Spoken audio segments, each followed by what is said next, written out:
All right, guys, you know what time it is, and we are getting into a massive pickups video. Hopefully you guys will enjoy this one.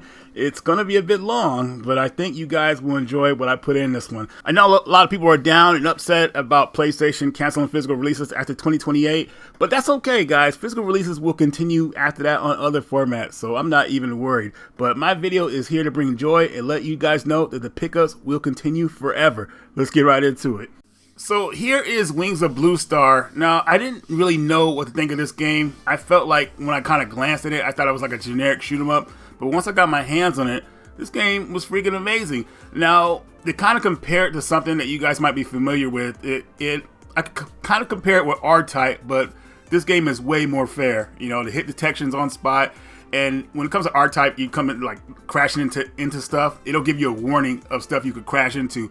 I really appreciate that because I played R-Type 3 recently, you know, kind of trying to get back into that game.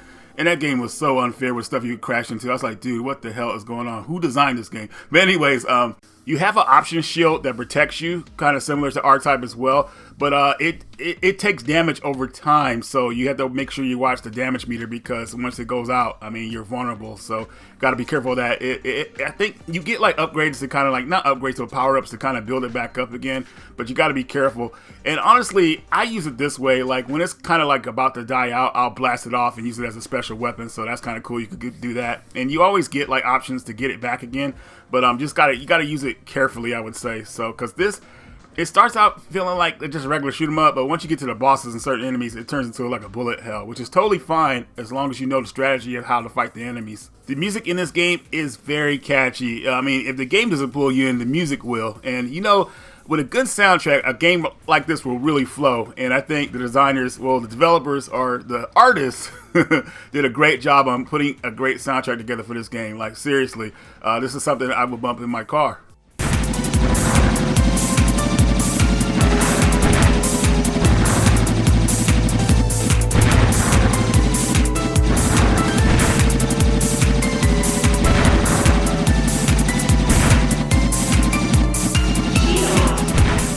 Another cool feature about this game is that you have your arcade mode, story mode, two-player mode, bonus mode, which I'll get to in a second, options, tutorial mode. You know, it just feels like they just put a lot into this game, but bonus mode adds a lot of stuff. You know, you have the shop system, you have the boss rush system, gallery, awards, stuff you can unlock. It's just all around great, and I love that they put all this in this game. I have a lot to look forward to with this game. I've only gotten to the third level so far, playing on arcade mode, but I think I'm going to play story mode first and beat it on that. Then I'll go to arcade mode once I figure out more of the mechanics in this game that'll help me beat the game. But my friends, Sean and James, they've beaten the game and gotten their platinum trophies, so that is my goal for this game. But also, guys, I want to show you what the box comes with. So this is the extra edition. There are just regular editions of the game too, but came with some stickers, some keychain stuff, pins. Mostly the soundtrack is what I'm happy about. Gotta have a soundtrack when you have a collector's edition. Really happy about that. So all in all, guys, I'm very happy about this game. You know, it's been a while since I've been this excited about a shoot 'em up. I think the last game was probably Drainus. So yeah, this game got me hyped up just like that game. But yeah, guys, if you want to pick this up, I got this from Video Games New York Soft. I've talked about them over the years. One of the recent games I talked about was a Risk system. Hopefully you guys have picked that up before it runs out of stock. And make sure you pick this game up before it runs out of stock.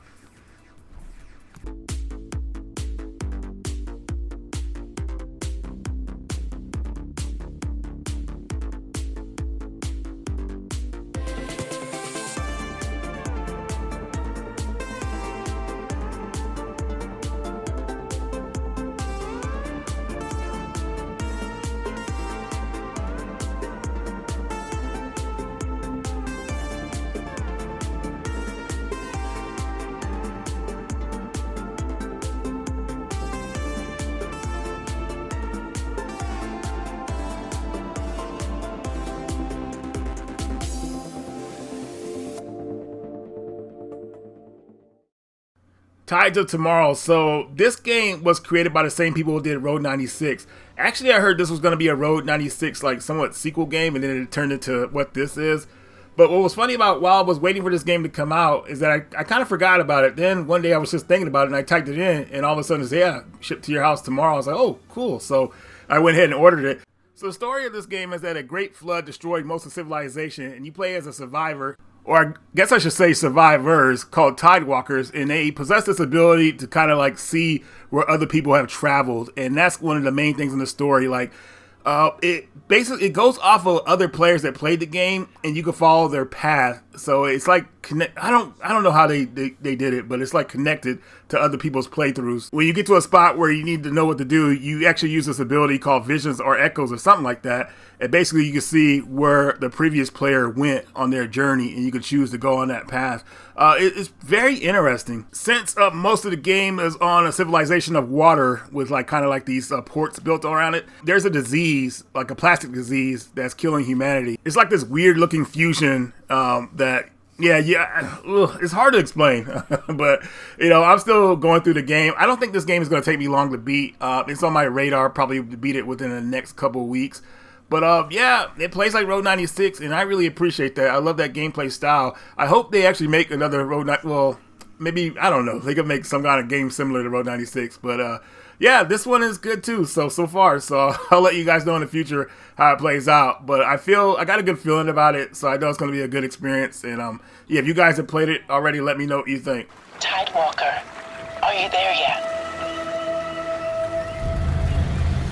Cleo has uncovered a formula for a cure, but she's keeping it safe in her tower.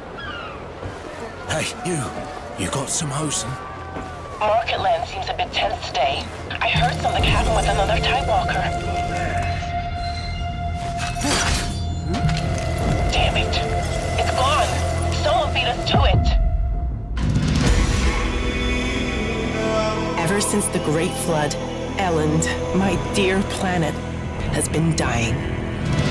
Plastemia has taken everything from us. But you Tidewalkers are all connected. Hey, you! Stop right there! And it's up to you now to use that power.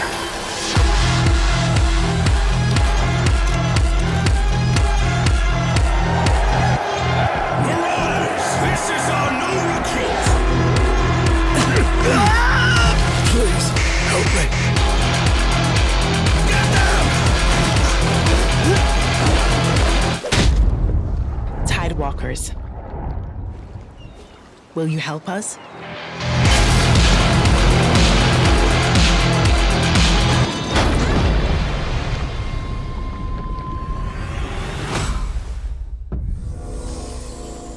Terminator Resistance Enhanced. Now, I originally had this game on the PS4, but I cheaped out and got the PAL edition, and when I tried to get the DLC is actually locked in that game, so I never was able to get the DLC where you get to play as Kyle Reese.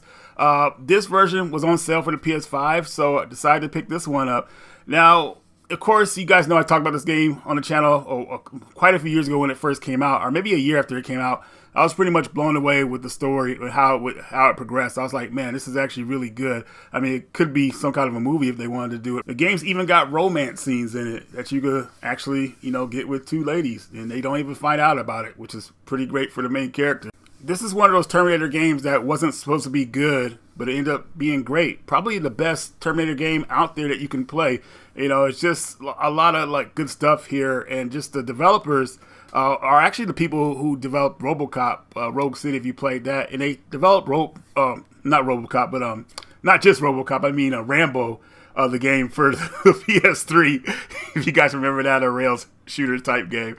But anyways, this is one of their best games that kind of started them off, in my opinion, where people started noticing them. So definitely a must-have for people who love the Terminator series, and I think people who just want a good, solid story adventure game, they might want to pick this up as well. But if you do pick this up, make sure you get the game based on your region, because the DLC, I forgot what it was called exactly, where you get to play as Kyle Reese, it's just locked to regions, so you don't want to get it stuck like that. But yeah, guys, other than that, definitely pick this one up if you find it for a good price. Here is Zephyrs Pass. So this is yet another game inspired by the Zelda series. So you're a fan of A Link's Awakening, yeah, you're going to be right at home with this one. And it has a little bit of Pocky and Rocky in it as well. When I say that game, though, I'm talking about the difficulty. But anyways, the combat is like top-down mechanics, as you can see here. The game relies on a classic loop, like flying across the overworld map in an airship, and then you explore like canyons and towns, talking to residents, picking up main quests or side quests. Like, I think a lot of people are going to want this one because of the Zelda vibes, you know, like the Zelda formula from back then, you know, like with the puzzles, the top-down perspective, the action, the talking to NPCs, the adventure. Those games just, I don't know, man, they just age well with folks. So definitely people are going to like this game just for that aspect.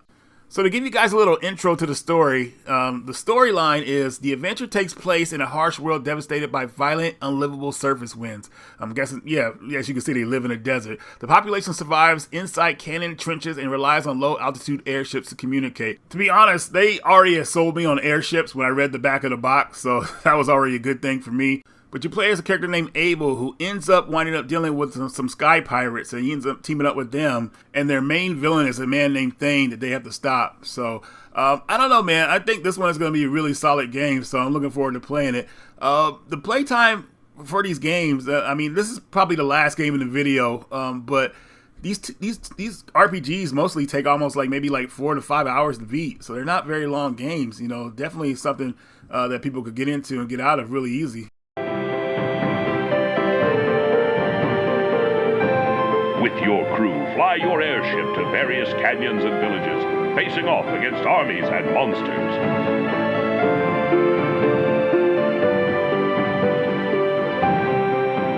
Delve into dungeons filled with arcane puzzles that will challenge the mind.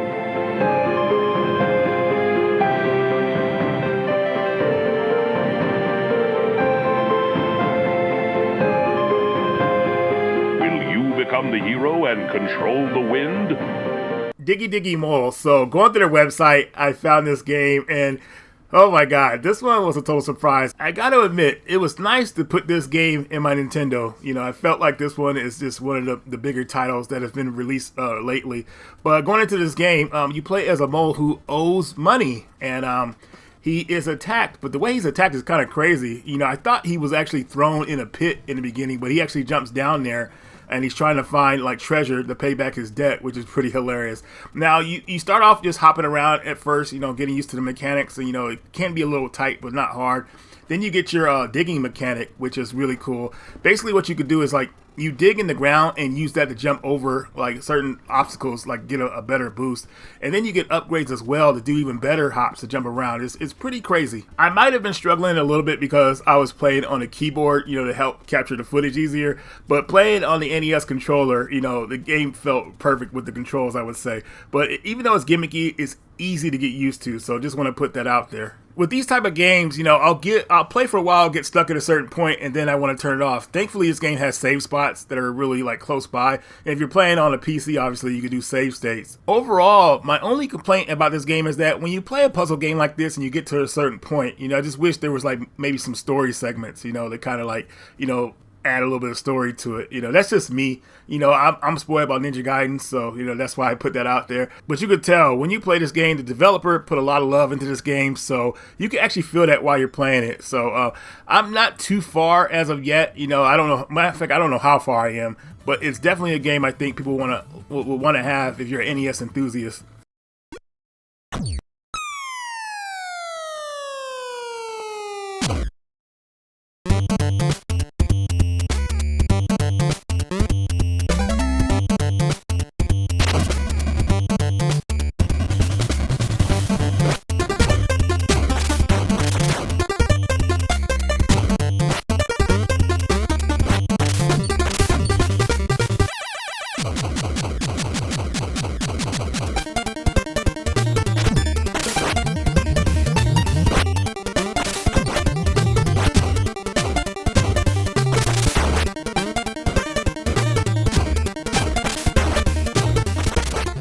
Here's Beyond the Ice Palace Part 2. Now, the original game, I remember it briefly on the Commodore 64.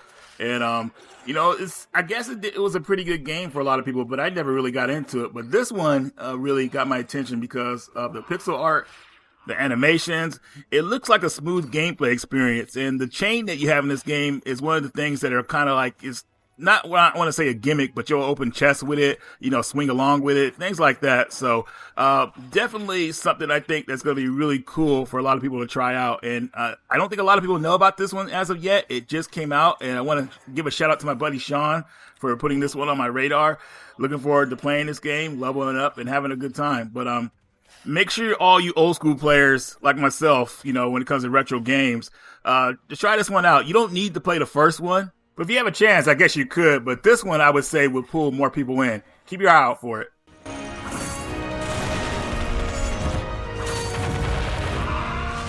All right, so here we have the Metamorphosis Collection. This is probably my favorite on this list. These games just really pulled me in. But this is an anthology that consists of 3 games. The first game is a Possum Country, which is hilarious. You play as a pizza guy who is pretty clueless on where his delivery needs to be delivered at. He ends up in this trailer park. And the people in this trailer park, when you knock on their door to ask them if they ordered the pizza, they look so weird. Like, it gives me Last Half of Darkness vibes. If you ever played Last Half of Darkness on DOS back in the day, years ago, how characters look on that game, that's how the people in this trailer park look. So, pretty trippy. I don't want to go too much into this one's story, but you find this girl that I guess that the pizza guy wants to rescue, and you get back in your car with her, and all of a sudden your car doesn't work. So now you're trying to figure out how to get the car started. So I'll just leave it at that one with this game, but it seems like it's really interesting, and I'm liking it so far. I didn't get to play Decline too much, but this one seems like a detective mystery type game, so it seems like it's interesting. The third game in this collection, Specimen 134 or something like that, I didn't really get to play that one, but I'll get to it soon. But overall, so far, these games are very interesting, so definitely happy to have this collection. And here is Rad Rogers for the Nintendo Switch. This is the Radical Edition. This has, I believe, the 2-player mode embedded on the cart. I remember watching a channel play this back in the day. It was like this wife and husband. I forgot what they were called. I think Squirty and Nerdy.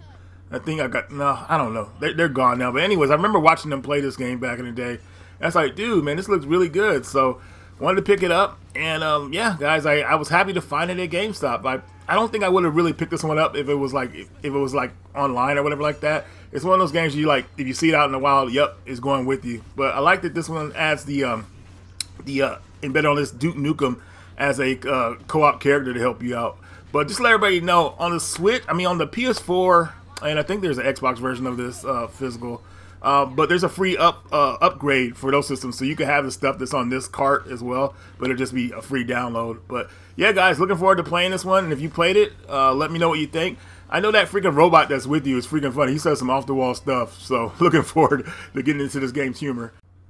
Alright, so here's Horizon Chase Turbo. Yes, I already own this game, but this variant cover I didn't own, so I saw it there. When I see Horizon Chase, I have to pick it up. I love this game. The footage I'm showing here is the Summer Breeze. I think it was called the Summer Breeze DLC, which is like Outrun, where you have your girl drive the Ferrari and you take off, do some races. Really fun DLC. But overall, this game is a must-have. I talked about it over the years. You guys seen us play it on the Metal Jesus channel years ago. A lot of fun. And I don't think the sequel's going to get a physical, so, I'll just go ahead and collect these variants of this one. But it's a really good arcade racing game. And if you like Barry Leach, I think I said his name right, probably didn't. But he does great soundtracks for a lot of games, and this one is definitely one of his top ones out there. Outstanding, and especially if you played the Top Gear games. If you listen to him, his soundtrack in those games, you'll know what I'm talking about. But anyways, guys, if you see this out there, it got delisted online for a little bit. I don't know if it's still delisted. VGP tried to capitalize on getting those physicals out there. So if you're looking for the game, you can't find it anywhere for a decent price. Video games, what do they call again, Will? Video games something. I'll just leave it at that. Anyways, guys, make sure you pick this one up. The Echoes of Worlds. So before I go into this game, I just want to show you guys a bit of the box art here. What's in the box, of course. You can see the game card itself. But what's really cool here, also, of course, the manual, But if you look at the back of the cart, you know, and I think I showed this in my last video when I talked about this company, that this cart like has its own art style on the chipboard. So I always think that's like really cool to see. Now going into the game itself, I thought this was going to just be a regular platform game, but not only is this a platform game, it is a roguelike platform game, so you don't know what to expect after you get to the next area. I think a lot of people will appreciate like speed running this game. You know, it's really fun doing that. You know, it's very, very tense and just like you just don't know what's going to happen next. I'm pretty good at these type of games because I get like a momentum going, and then just after that, I feel like I'm unstoppable until I'm not. I lose the rhythm, then I start messing up. But this one's a fun game that you probably will play for hours just because it's just so compelling. It just really pulls you in. The game only takes around an hour to beat if you keep going through it without getting killed. So it's a pretty good thrill for an hour or so if you know what you're doing. Now, going into the story a little bit, the game starts with your cat being kidnapped, and you join this organization that shifts across realities to rescue your cat to capture the culprit. So, I like cats. I didn't like them when I was younger, but I love cats now. So, I think if this happened to me, I would definitely go out and try to get my cat back.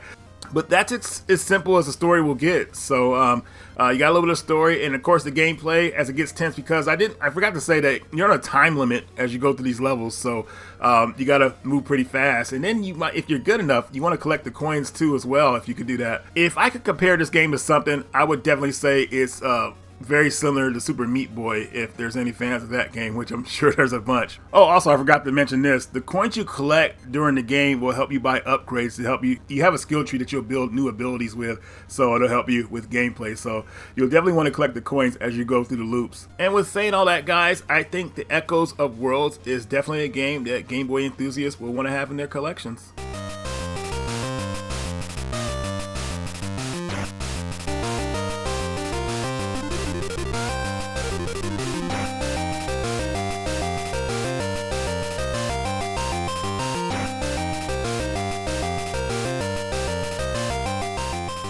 Grandblue Fantasy Relink Endless Ragnarok. Now this is a continuation of the story from the first game, just relink.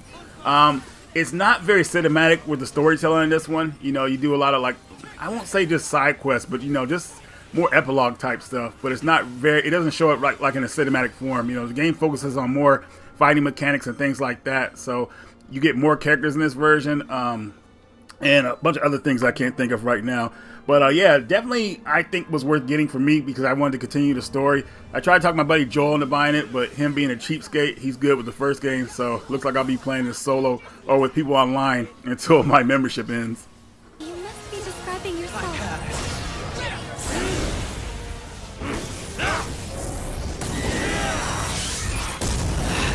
Carolina! I'm on it! Blaze of Frost! Captain! My turn now. Tempest Blade! Ramaya! Yes, Captain! Butterfly effect. Moonrise! On your foot. Shine as one! Tide of chaos!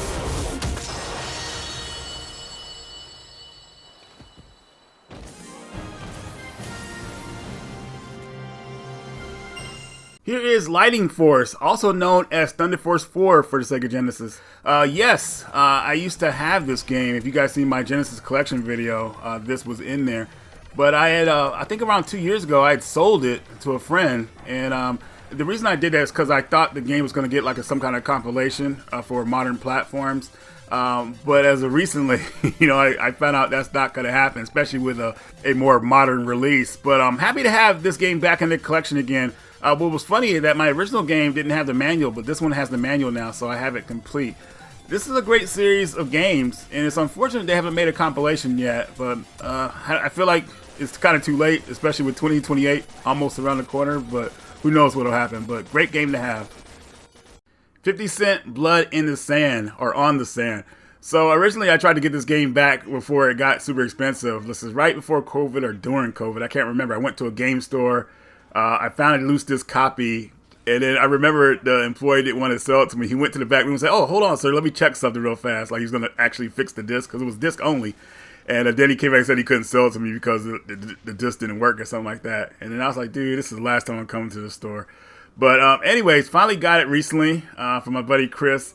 And this game is freaking hilarious. You know, 50 Cent and the G Unit take their activities to the Middle East, and they wreck some havoc on their enemies. It's too funny, guys. Like it's a good game, but it's like it's gonna make you laugh and like how these guys are, man. Just how the jank is. But definitely a game worth having because this game is actually going to be lost on these systems, you know, due to licensing. You know, you probably never get a remake of this game on new modern platforms, but thanks to the 360 version, it's backwards compatible, so you can play it all the way up to the Series X, which was my plan. And on that version, you could play co-op with a workaround. I don't want to explain it on here because it's going to be all over the place, but you can still play co-op. And then you can play couch co-op too on the PS3 and the 360 if you want to sit down and play on the same television. But to do it online, there is a workaround for the Xbox version. But do I think this game is a must-have? It's not a must-have, but it's actually a cool game to have. I wish it wasn't so expensive. It's like going for around $100, at least for the 360 version of it. But if you can find it for a good deal, I definitely think it's worth having. Here's Victorious Boxer's Revolution on the Wii. I got lucky and found this at a GameStop. You can probably see a little bit of the sticker peel there. I think it was going for like $12 too. But anyways, the first two games came out on the PS2, at least in America that I know of. And they were pretty fun games. They're pretty over-the-top boxing, you know. I'm surprised they put this one on the Wii, but I guess there was no other system to put it on because the PS2 was kind of like done at the time, maybe. So, definitely, well, I guess what you would call an anime boxer. Like, it's pretty all over the place, but it's actually pretty fun. And thank goodness you don't have to use the remote controls like the Wii remote motion controls for this game. You can use the classic control and have a good time. That's what I was nervous about after I bought this game. I thought, oh my god, is this a game motion control? Like, what the heck? But yeah, it's regular classic control. So you can use the Wii remote with the joypad thing with it. I just feel like the classic control just feels a lot better for this type of game. Makanouchi barely dodged Mashiba's finishing blow. That was vicious. It had to hurt. Whoa! Knockdown! First round and it's already crazy. Mashiba, his hand just touched the mat. Star Fox for the Switch 2. I'm pretty sure a lot of you guys saw my Switch 2 video. Yeah, I haven't got to play this one that much, unfortunately. I'm taking a trip pretty soon here, and I'm finally going to get time to sit down and relax and play it. But I did go through the first level. It felt like playing the 64 version all over again. I got through it with ease. I got to the Space Harrier, or Carrier, whatever that second, the secret boss is called. And I beat him pretty easy, so I feel like this game is going to be a walk in the park, at least for me, because I got the skills. But yeah, we'll see what happens. But yeah, haven't had time to play it yet, but I will soon on a vacation trip. Here's Changeable Guardian Esttique. This is a shoot 'em up that was made by an ex-M2 employee. So when I heard that, I was like, yes, man, I'm in for a treat. Now, this is a horizontal shooter, and the gimmick with this game is that you could change the way you fight in this game. So you could change it to a ship and a robot mech at the push of a button. So changing up the gameplay style just in case for certain like enemies or bosses. It's kind of funny. What stood out the most for me when I first played this game is the backgrounds. Like, I loved how everything did not bleed into the gameplay. Like, you could actually, the backgrounds actually stand out in this game. You know, it looks really good. And switching between the mech and the ship is really helpful because certain parts of the game you'll need to move kind of slower or whatever like that. That's where the mech comes in.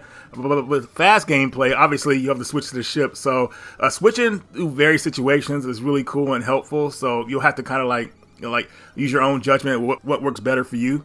But yes, guys, I am really liking this game, and I do think it is a must-have if you are a collector of NES game or even Famicom games, because it's on the Famicom as well.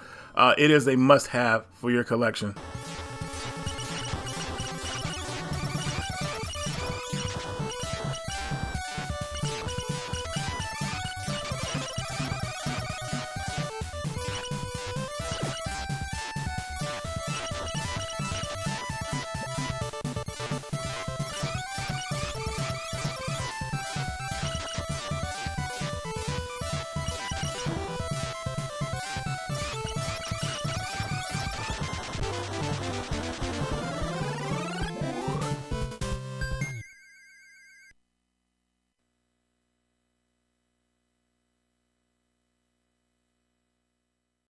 Nailed for the PS3. So this is an off-road racing game, arcade type off-road racing game. that used to be online. I was hoping for this game to still have online play, but unfortunately, service was shut down back in 2014. So yeah, it's been quite a while. I would have never gave this game a chance, but a couple years ago, one of my friends, Kyle, had sent me the Xbox 360 version of this game. And ever since then, I said, you know what, man, let me go ahead and get the PS3 version of the game as well. And yeah, this game is freaking awesome. You know, I really regret not paying attention to a lot of PS3 games, or just what I would say 7th generation games back in the day. I really feel like I missed out on a lot, and like I'm still finding like a bunch of games that I'm really liking to this day for the PS3. So really happy with this. If you guys are out there collecting like physical media, don't sleep on the PS3 and 360. There are some gems on those systems.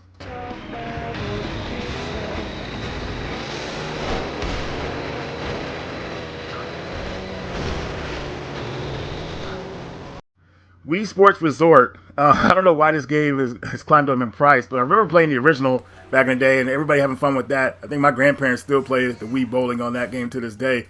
But I wanted to get to play this one because I never really played the Resort one. You know, at least I don't remember playing it that much. But yeah, I had a chance to get it, pick it up, and these games are a lot of fun. I think Nintendo's actually brought this series to the Switch. You guys let me know, but I'm not sure, but I think they have.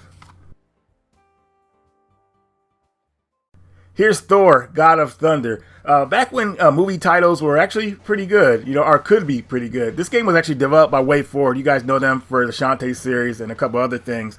Game was published by Sega, but I had heard good things about it back in the past when it first came out. I think people were calling it a hidden gem.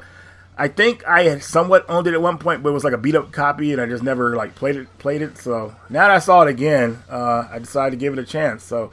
I'm not going to let it go this time, especially with the state of physical media these days. You know, I want to keep all the gems of games I'll potentially like. Stranded Sails, Explorers of the Cursed Islands. So this game, you play as a crew that gets shipwrecked on an island that's supposed to be cursed, and you actually like explore a lot of stuff. You gotta like, it's kind of like Harvest Moon in a way where you build like, you know, like food and everything like that. But I guess in this game there's some kind of like curse going on to where, you know, you have to escape the island eventually. So I don't know how that's going to play out. You know, the game seems pretty heartfelt. You know what I mean? It'd be kind of crazy to see it later take a dark turn where everybody has to escape or whatever like that. Looks like everybody's gonna be living fine on the island. Like it looked like a paradise, but maybe looks are deceiving. I don't know, but it seems like there's a lot to do on this island. So maybe the curse is that you never want to leave. Like it's like life is so good, like you're cursed and you have to stay there, so you can never leave. Maybe that's what it's about. But yeah, I remember seeing this back a long time ago, and I don't remember why I passed up on it. I think I was playing Sparklight at the time, which was I think published by the same company, Merge, and I just didn't see this one that much out there. But it was right in front of me this time, and I said, "Yep, I'm not gonna let it go." So hopefully, if you guys have played this one, let me know what you think about it. I'm really interested in this type of like game, you know, kind of like a Harvest Moon type in a way, a little bit of action adventure with a little Zelda in it. So we'll see how it plays out. But yeah, guys, maybe keep a lookout for this one. It's also available on the Switch. So yeah, I'm pretty sure that's the one everybody's gonna go for. Here's a Disney Afternoon Collection. So this consists of, I think, around 8 games from the NES. DuckTales, DuckTales 2, Darkwing Duck, Tailspin, which I had never played before, Chip 'n Dale's Rescue Rangers 1 and 2. It also has Bonkers and Goof Troop. I was really hoping they would add the Game Boy versions of DuckTales 1 and 2 on here, but that was a missed opportunity. Maybe they'll make another type of collection for it. But yeah, great collection of games. I would tell people to get the Switch 1 version because you can play it on the Switch 2. I don't know if there's any big difference between the two. But yeah, a great collection of games to have in your collection. Alright, so here we have Air Force Delta Strike. Now, I used to own this game quite a few years ago. I don't know what happened to my original copy, but when I went to go pick it up again, I noticed copies were going for around $40. And I was like, whatever. I just didn't pay attention to it after that. Walked into that GameStop and found it for $7. I was like, yes, dude, this is the kind of deals I dream of, man. That's what we loved back in the day. Like when you go to the store, you find something like way under what it's going for. You know, that's an amazing thing. But going into gameplay itself, it's like Ace Combat if it was like an anime. You know, I can't really describe it other than that. You know, it's a really solid game, and I'm surprised a lot of people don't know about it. Maybe that'll catch on, but still, definitely a game that you want to get if you're a PS2 enthusiast. Or if you just like flight combat simulators. Watch it. Fox 2 by Viper 2. Fox 2 by Viper 1. Quit arguing in the middle of a mission. Your altitude is too low. I'm not gonna take orders from some half-assed no-lo. Fox 2 by Viper 2. Tanuki Justice for the Game Boy Color. Not quite the sequel I was thinking was going to come out, but still, having a D-Make is, I don't know, this day and age is pretty awesome. Now you can see here all the cool stuff that comes with it. You know, manual, stickers, authenticity card, which lets you know there's 500 of these made. So in case you want to know how many there are, 500 only. But going to the game itself, it is a D-Make, so, you know, things have been downgraded, but, you know, that's okay. You know, the run and gun fun is still here. And to play this as a portable on the go, I think that's pretty awesome. Even though you can play this game on the Switch, there is a Switch version available of the regular game too. But this D-Make here, I don't know, man, just something very nostalgic about it. So it feels like this game was like in a time capsule and it's finally been released. Like we should have played this game years ago, but now it's finally here. But anyways, guys, more Tanuki Justice for you. Definitely a game I will pick up on the Game Boy Color, and definitely a game I will pick up on PS4 and the Switch. Those versions are really good as well.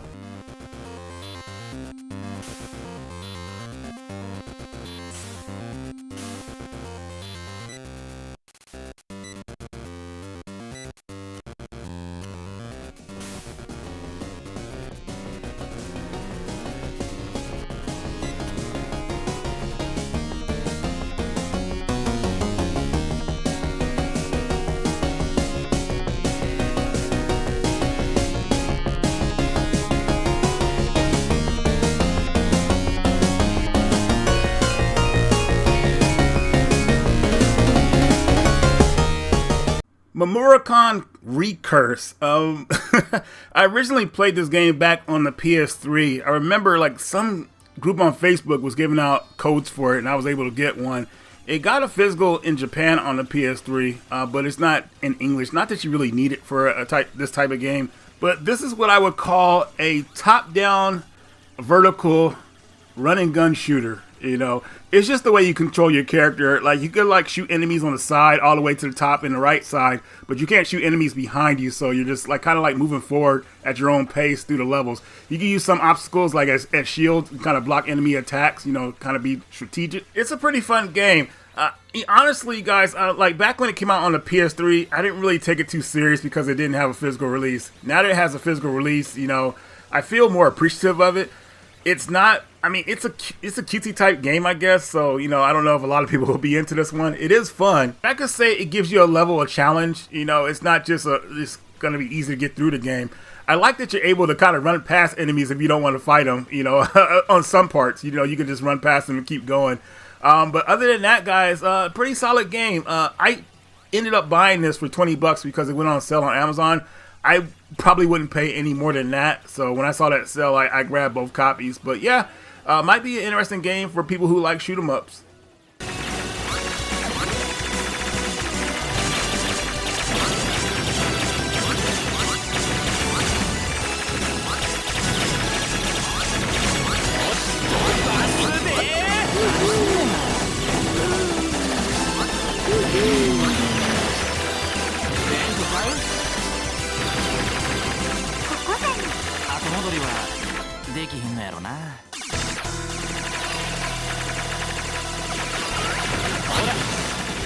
The Simpsons game.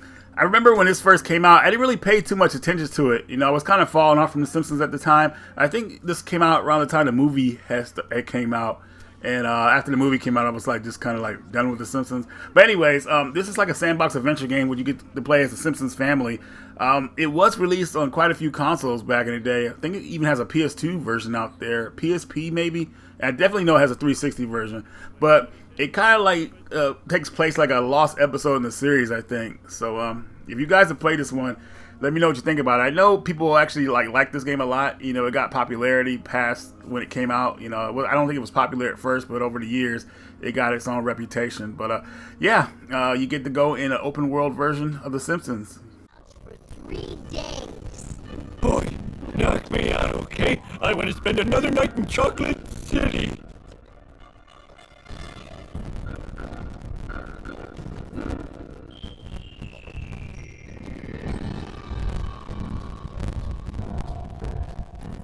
So, first game here, Baldo and the Guardian Owls.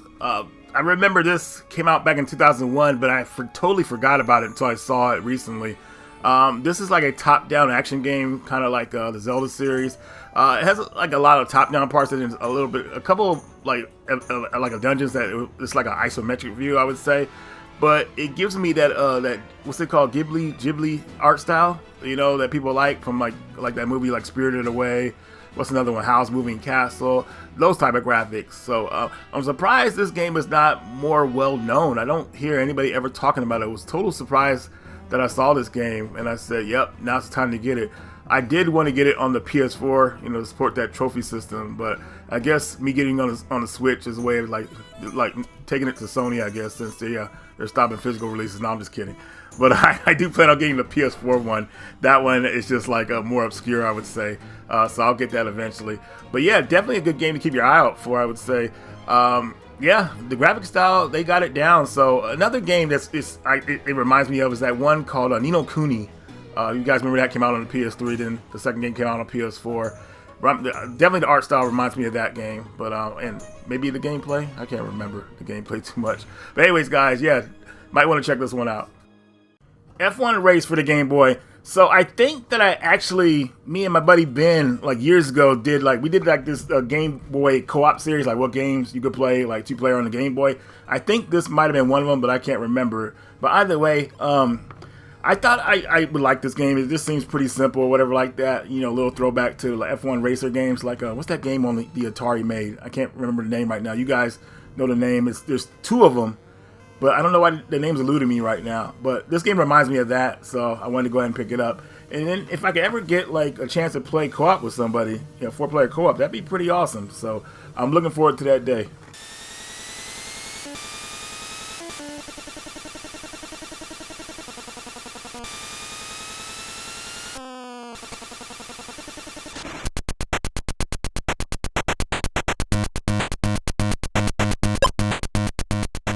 Here's Syndicate. So I remember seeing this game when it first came out, but I didn't hear anything about it. But this is a co-op game where you have 3 partners that help you during levels. Now, what I was looking forward to was playing this game online, but unfortunately, the service for this game went offline, I think, back in 2023. So, you know, I missed my chance with playing with folks online. But you still got your AI partners that help you throughout the level. So I was thinking like kind of like a little bit of like Left 4 Dead type of combat. So we'll see how it is. But this is supposed to be like a sci-fi type game in the future. So I'm hoping for a solid experience. You know, I'm kind of going back to a lot of like PS3 games because, you know, quite a few are still online, which is nice. And I think after the closure, well, eventually if online ceases on the PS3, I think a lot of people are dedicated enough to make fan-made servers for certain games. I mean, they've done it for games like Killzone and Warhawk. I mean, why not others like later on in the future? But yeah, guys, this one was on the cheap, so I went ahead and picked it up.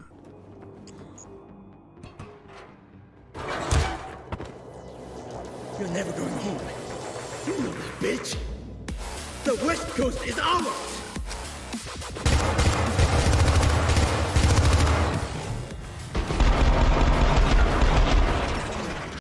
Here's Micro Mages. So, this game kind of took me by surprise. I wasn't expecting to be like addicted to this game like I am now. But if you played games like Catherine, you know, you guys know the urgency in that game when you're climbing up the tower. You have the same thing in this game. The only thing I wish is that instead of the game like this scrolling up, there was like a certain hazard that would show you that's coming at you, so it'll be more tense. But either way, you know, you want to get to the top of the towers before, you know, the bottom comes up and swoops you up, which is like, you know, keeps things intense for you while you're trying to collect items and get points. Now, thankfully too, this game is not one of those games that kind of loop. You know, it has a ending. Like, you have 26 levels to go through. It has a password system, so you don't have to play it all in one sit through. You can come back and play it. And then it plays 1 to 4 players at the same time. So I bet you those playthroughs get really hectic. But yeah, guys, what more like really titles I was really impressed with, you know, coming out for the NES. Like, this game has been out for a while. I'm just finding out about it, so it's pretty new to me. But yeah, guys, Micro Mages, definitely check this one out.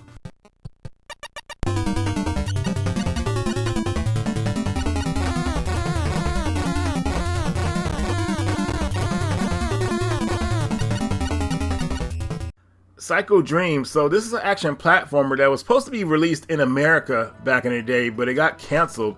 And the cover art for it actually looks pretty cool for the American version. Hopefully, well, actually, it's actually getting its official American physical release from Retrobit, I believe.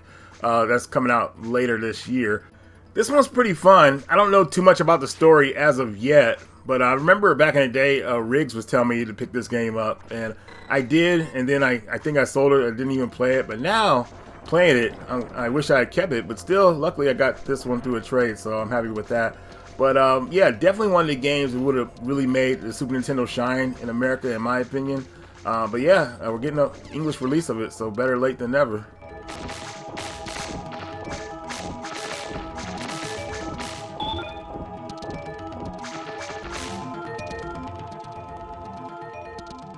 Here's Palooza Saga, Kaji's Trials.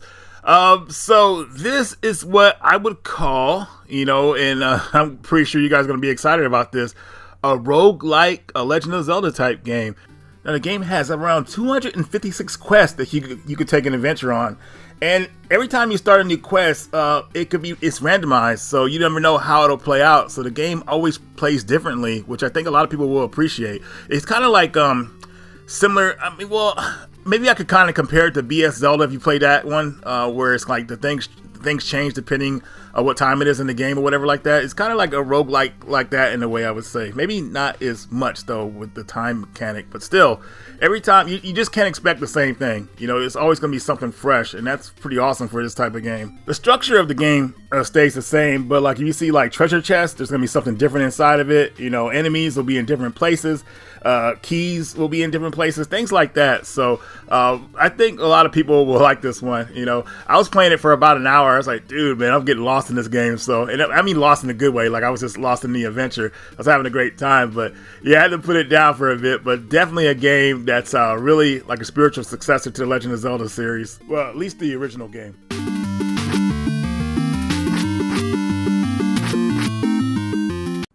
Here's Victorious Boxer's Revolution on the Wii. I got lucky and found this at a GameStop. You can probably see a little bit of the sticker peel there. I think it was going for like 12 bucks too.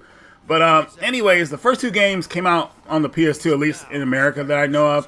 And they were pretty fun games. They're pretty over-the-top boxing, you know. I'm surprised they put this one on the Wii, but I guess there was no other system to put it on because the PS2 was kind of like done at the time maybe. So definitely, well, I guess what you would call an anime boxer. Like it's pretty all over the place, but it's actually pretty fun. And thank goodness you don't have to use the remote controls like the Wii remote motion controls for this game. You can use the classic control and have a good time. That's what I was nervous about after I bought this game. I thought, oh my god, is this a game motion control? Like what the heck? But yeah, it's it's regular classic control. So you can use the Wii remote with the joypad thing with it. I just feel like the classic control just feels a lot better for this type of game. Makanouchi barely dodged Mashiba's finishing blow. That was vicious. It had to hurt. Whoa! Knockdown! First round and it's already crazy. Mashiba, his hands just touched the man. Starlancer for the Dreamcast. So, if I remember correctly, this was created by the same people who created the Wing Commander series. The games are very similar to like where this is like a space combat simulator with like a lot of story to it. You know, it has a lot of cutscenes to kind of like branch out. Like it seems like it wanted to be its own thing. It was going to like have multiple sequels to it. You know, and when I say cinematic, think of something like Battlestar Galactica. If any of you guys have seen that series, great series by the way. Make sure you get the Blu-ray. But yeah, the game hits you like that. I remember one of the reasons I had picked this game up years ago because it had an online mode where you could play against other people. And believe it or not, you know, up until the official servers went down, I think back in 2013, 14, you guys remember when GameSpy was doing online servers for certain games, people were still playing this game. And the Dreamcast version can have up to 6 players. Like it was simple though. It's like more like arena type combat, you know, like simple stuff. But it was advanced for its time, you know, when it came out. After I eventually complete the story mode, I'm probably going to try to go online or see how the online servers are. I know on the Dreamcast, they got fan servers for it now. If I play the game on PC, maybe there'll be a bigger following. I'm not really sure. But I did read that there's still an active following for people to play this game online. So I want to feel that nostalgia. But anyways, guys, this game's pretty cheap. I think it's worth it just for the campaign alone. And yeah, I think you guys will like it. Here is Les Bêtes de Mort. Hopefully I pronounced that properly, guys. This one was a weird one. But anyways, this game was actually released on a ZX Spectrum back in the day. And now it's finally got a release on the NES. I don't know how recent this release was, but still, you know, so far what I've played, this is really cool. So the game starts out, you play as this guy who's being chased by these knights. They come at you somewhat quick, you know. I would say they're just kind of on it, so you can't really mess around. But you learn the platforming pretty fast as they come at you. You enter an abandoned church to kind of take shelter, but it seems like they could break it at any time. They're like banging on the door, so you're going around trying to explore a way out. And then as you go through the level, they're like kind of spread out, like patrolling areas while you try to get out. One thing I appreciate about a game like this is that it starts out strong. You know, it compels you, like, oh my god, I got to get moving and what's going on here. So I like that. Like, it gives you a sense of urgency. One thing I don't like about the game, and it's not a big deal to be honest with you, but it has one-hit death, so you got to really be careful about like running into enemies or just falling into certain traps. The reason that bothers me, because I usually play these games with momentum, you know, like I'm just like going through it really fast, and all of a sudden, if I lose momentum, I start getting hit by everything, and then I'll just want to put the game down. But that's just me. But the game is so far it's fun. I like it, and I think a lot of you will like it. I'm surprised I didn't know about this game, but I'm kind of like getting back into the super retro NES scene again, finding out what I missed out on. And this gem is one of the games I missed out on. But it has come out for multiple systems. Obviously, I talked about the ZX Spectrum, excuse me. It also came out for the Sega Genesis, the Mega Drive, and a couple other systems I can't think of right now. But yeah, here's the NES version. Definitely a good version to have, and a really solid game. Definitely check this one out.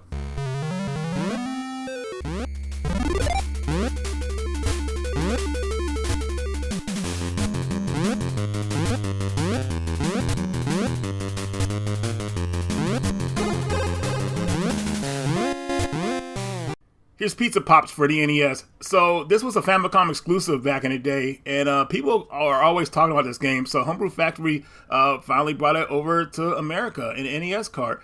Now you play as a guy named Kid, who's a very dedicated delivery guy, and he's trying to make enough money to buy a ring. I don't know if it's an engagement ring or whatever. It just says ring, but it says the ring's like $10,000. So definitely you're gonna have to do a lot of pizza jobs for that.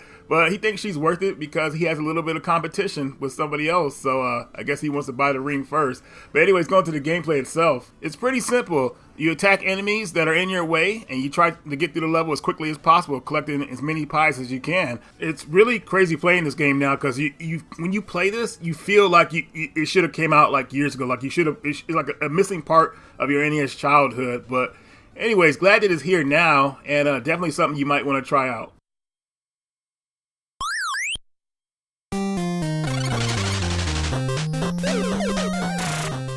Alright, so here's Nebs and Devs. This is a game for the NES system, and this came out back in 2019 by a company called Dulon Software.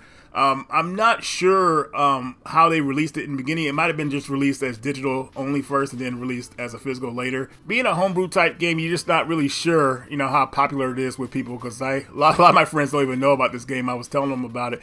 But the story of this game is that you play as Deb. She's an astronaut that crash lands on a planet, and she meets up with Nebs, who's hungry for crystals, and they have different like gimmicks when you switch between them. The game has that run, dash, jump gimmick, so I think a lot of people will really like this one. Every fourth level, you will fight a boss in this game, so the first 3 levels are the same, where you're kind of like platforming, then you go into a boss fight, which is really cool. Another thing, too, is when you beat the game, it unlocks hard mode, but I'm not messing with that mode because I'm just like, I'm good with the first playthrough.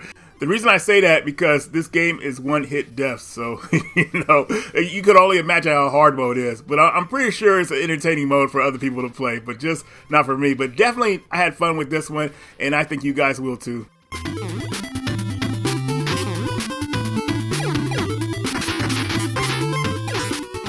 Here's Gladmort. So this is an action-adventure game, very arcadey type. Very similar to Ghosts and Goblins, which I'm pretty sure everybody's played.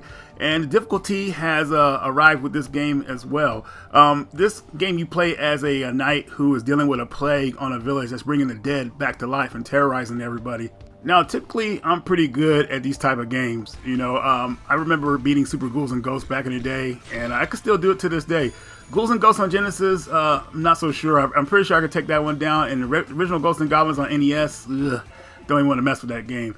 But coming to this one seemed pretty easy. You know, not easy, but just it's challenging, but I think it's fair. You know, once you get used to the layout. But it was funny watching Jason's gameplay playing this game. I could tell he got flustered with it because this type of game, you got to really pay attention. And even if you are paying attention, sometimes it could be a little unfair, but to some people, in their opinion. But I like this one. I don't like the limited credits, but maybe there's some kind of code to fix that. I don't know. But I plan on going through this one pretty soon here. But definitely, if you're a fan of games like Ghosts and Goblins, this one I think a lot of people will like.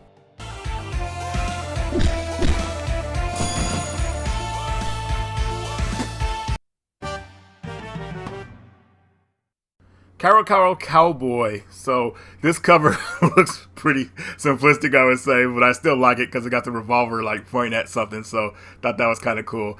As you can see, it comes with the game manual, and also the back of it. I want to show you the card. I just always think that's cool. The chipboard. I know I said it already in the video, but the Broke Studio on the back. I think that's really cool. But going into the game itself, this is a Kirby style game. So if you're a fan of the Kirby series, this is something you guys would probably really like. So you play as Kairu. He's like a bounty hunter sheriff type, and you're going after 5, I think they call them the Furious 5. They're wanted characters that you fight in each of the stages. So each stage consists of 6 levels. The 6th level is the boss battle. So all in all, I guess you could say the game has 25 stages, and the 6th level on each stage is a boss battle. Now, as far as the main character himself, you know, he looks a bit silly, you know, but with the hat and the gun just out like that. But that's okay, because once you get to the gameplay, you get to see he gives the enemies the business. Now, as you can see here, he eats the characters, spits them back out. That's very Kirby style, so I feel a lot of people will pick this game up because of that. Now, of course, you can equip your revolver, which has 6 shots in it, but most of the time, too, you'll be getting power-ups like jumping inside of a boot, jumping in a rail car, stomping your enemies out, and all that stuff. So, and there's also a fire breath, too, from a jalapeno you eat. Overall, I think this is another game that people are going to really like. You know, it shows a lot of effort in what the old school systems can do, you know, when people put their minds to it. I mean, this game would have did great back in the day. So this is another classic that I think people will want to have on the Game Boy Color.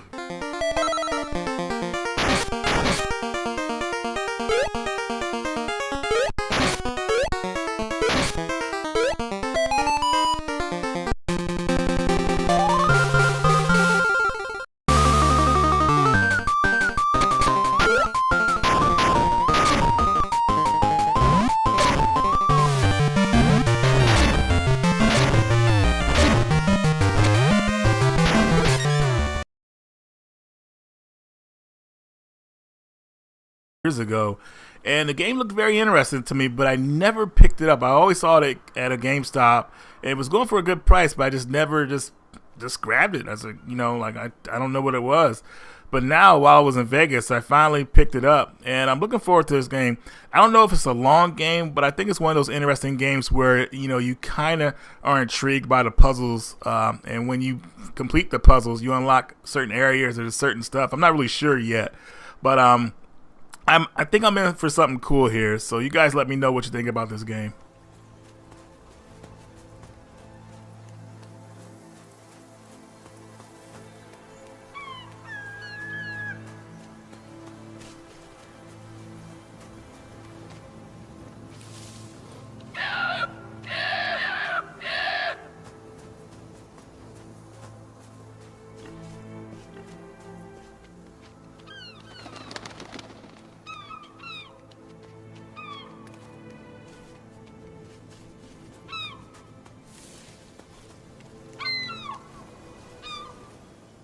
Here's Isla. So this is a survival horror game, and it starts out where you're like hanging in a nasty ass bathroom. You get yourself down, break out, and you're automatically being stalked by an enemy. He's chasing you with an axe, and there's some moments where he almost gets you, but there's like, you know, story events. But what kind of like turned me off from this game just a little bit is that when you see this guy again, because he's like stalking you, he swings at you with the axe, and your main character actually tries to block the axe with his hand, which is insane, and you pay for that, obviously. But so far, from what I heard, because I haven't played much of this game yet, you know, it just kind of arrived, so I can't really give you guys too much details. But I heard it's like a first-person Resident Evil type. It's like a game within the game. So, yeah, you guys are seeing some footage here. But what I'm asking here is, like, let me know what you guys think about this game, because I have to put it on the back burner for now because I got some other games I'm knocking out before I could get to this one. I got kind of like stuck in the apartment that you're living in, so I was trying to figure out what to do from that point. But yeah, I had to put it down for now. But yeah, let me know what you guys think of this one. Here's Stuntman for PS2. So I remember when this game first came out, and I remember how upset everybody was because we wanted like Driver 3, but we got this. But I didn't give this game really much of a chance back in the day, because I remember I was pissed off at the load times, and I was like, oh man, this game takes too long to get to the action. But now I feel more appreciative of it, because in a previous pickups video, I got Stuntman for the Game Boy Advance, and that version of the game was actually pretty cool. So I kind of wanted to look back at some of the other games in the series. I need to get the PS3 one, and then there's a new one coming out. So I'm looking forward to really giving this game a chance, well, the series a chance, and hopefully it'll be on point. But yeah, guys, had to go back and start with the first game in the series, and now I'll pick up some of the rest at a later date. Into the tunnel. Overtake. Overtake. Through the gap. Over the dumpster. And cut. Botcha Edge of Control. I was at one of my local game stores, and I had some store credit, and I don't go to that game store a lot, so I wanted to go ahead and use the credit. Saw this game, and thought some off-road racing might be fun, as I played a couple other ones like on the last couple of pickups videos. I'd never heard of this one, so I picked it up. I was looking forward to actually playing online and having some races, but unfortunately the servers for this game, I think they damn near went down like 20 years ago. So it'll be single player and local player only, but it's a pretty solid game so far. But yeah, just it's kind of weird when you go back to the PS3 or just the 7th generation of games. You're hoping some of these games are still online, because a lot of people, not that many, but still there's enough people that have played games that are really fun. But unfortunately, this is not one of the games that is online. But yeah, it could have been really great. Candyland, Chutes and Ladders, and Original Memory. I remember 2 of these being board games back in the day, especially Candyland, which is the reason I picked this up. Really enjoyed playing that back. I think we were like in the 1st grade playing this game, and hoping that we would get candy from the teacher after we played it a little bit. But yeah, just got this for nostalgia reasons, nothing more than that. I may play it a little bit to kind of see how it is, but now that I'm thinking about it, it'd probably be better just to buy the board game of this. But even with that, I wouldn't even play it. So I'll probably be selling this one down the line or trading it. Disney's Peter Pan Return to Neverland. Now, the only reason I picked this game up was because I found out it was done by Crawfish Games. They've done some really impressive portable games on the Game Boy Color and the Game Boy Advance. The Street Fighter Alpha series is one of their main ones. But I wanted to pick this up because I just want, I have all the games that they've done, because, the company's dissolved now, so, they're not around anymore. So I just wanted to have something, that they did over the past years that was really good. So, yeah, Peter Pan on the Game Boy Advance. It's another game that's on the cheap. Here's Chronicles of Narnia, Prince Caspian. What's funny about this game, I heard this game was actually pretty good, but the weird thing is I actually have the Game Boy Advance version of this game. So I said, you know what, yeah, let me go ahead and try this one out. It reminds me of old school Lord of the Rings, if you remember the 2 Towers games, and Return of the King for the PS2. Both are really good games. I liked Return of the King because it had actually added 2-player mode, and actually was online with that version. But yeah, that's what this game reminded me of, so I wanted to go ahead and pick it up. Verdict Guilty Clash. So this one is a strange one. I accidentally played this. I forgot where I played it at originally, but I was shocked that it actually got a physical release on the Dreamcast. So that really intrigued me to get it. And not only that, this is a pretty simplistic fighting game. Maybe a fighting game for beginners. It's not too complicated. But the fact that they added extra characters in this version, I thought was really cool. I don't really know what to say about it besides, it's cops versus robbers. You can pick bad guys or good guys. It has its own arcade mode and story mode, so you get in depth with the characters. it's not a super serious fighting game, but I don't know, I just like the effort they put into it. The backgrounds, you know, like just the characters themselves, you know, I think it's pretty cool. Even though you're not going to see people play this at tournaments, it's still a solid game.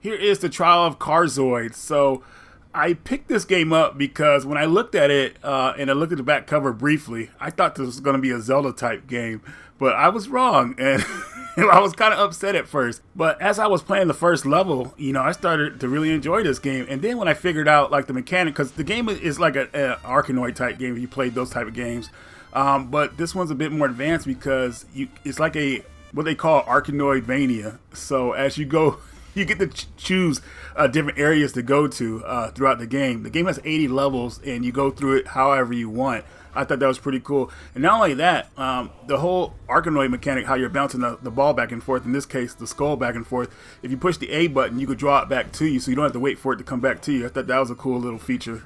I think people that have played this game will really appreciate the backgrounds, because one thing in Arkanoid games, I remember, like, it's just some of the backgrounds were pretty bland. I mean, obviously you're trying to score in that game, but you know, like having a nice looking background, I just feel like, you know, it keeps you compelled to keep playing as well. Well, it's a factor that helps you keep playing the game. You know, it's like nice to look at.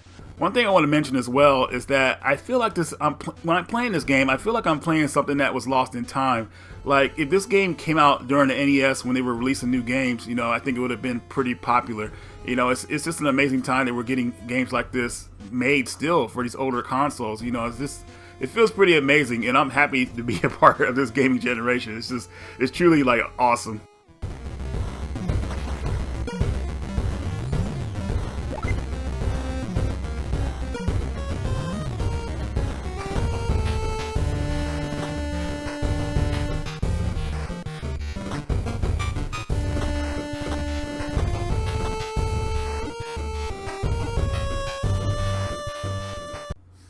Brothers in Arms Road to Hill 30.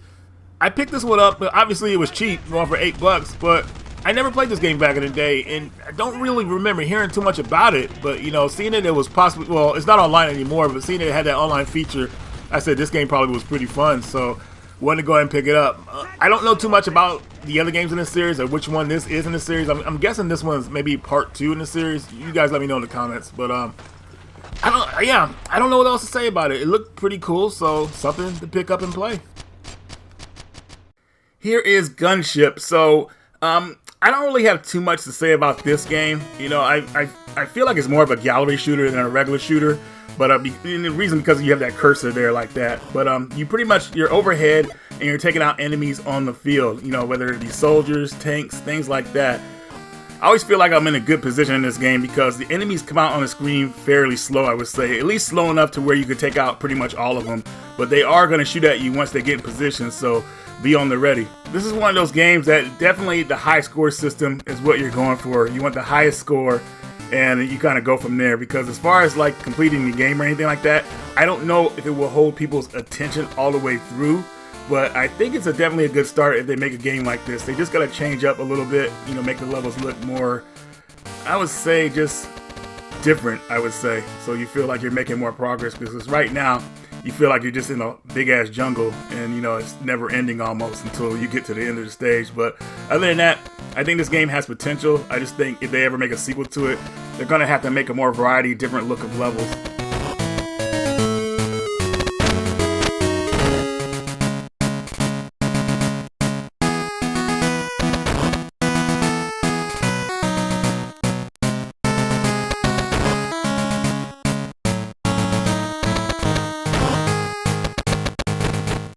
Here's Pocket to Hero. So this game got me by surprise. I actually really like this one. So you play as a hero who's basically on a quest to get these pieces of a crystal to stop an evil Black Knight from restoring his kingdom. But the real cool thing about this game is that you get other characters to play as, so you can switch between characters. But the thing is, since this is like a Game Boy Color game, you can't do it by a push of a button. You have to like push pause and then you can switch between them.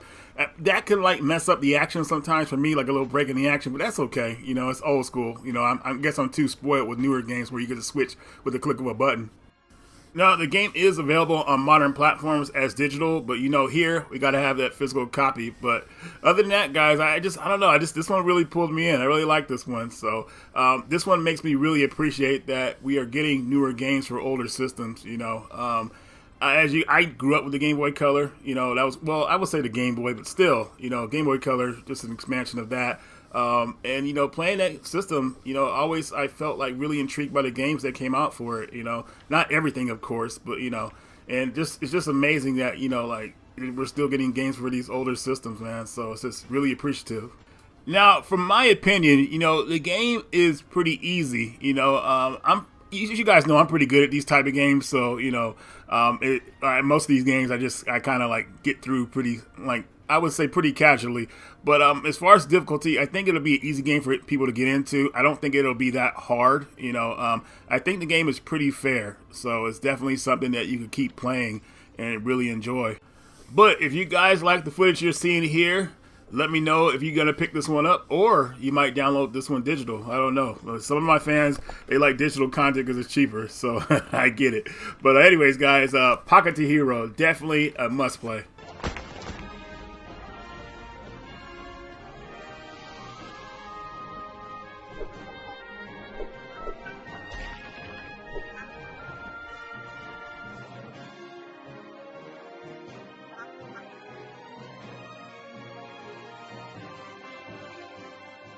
Fortified Zone Part 2. So this is the game that I saw a posting on Instagram about it. Someone had picked it up. And, you know, the original Japanese version, very expensive. You know, it's crazy. And I have the Game Boy version of it, the first game. I even have the spiritual successor, which is on Super Nintendo, or just called a different name. But anyways, this game is like a Super Contra, the top-down parts. If you played Super Contra, or even Contra 3, but I would say more so Super Contra with the top-down levels. Pretty fun game. I wish the characters moved around a little bit faster, but the pacing is fine just the way it is. I would love to experience this game in two-player mode. You can play two players at the same time, but I don't know if I'm going to be linking up with anybody anytime soon with the Game Boy. But definitely a game to keep your eye out for, especially if you played the first game and liked it.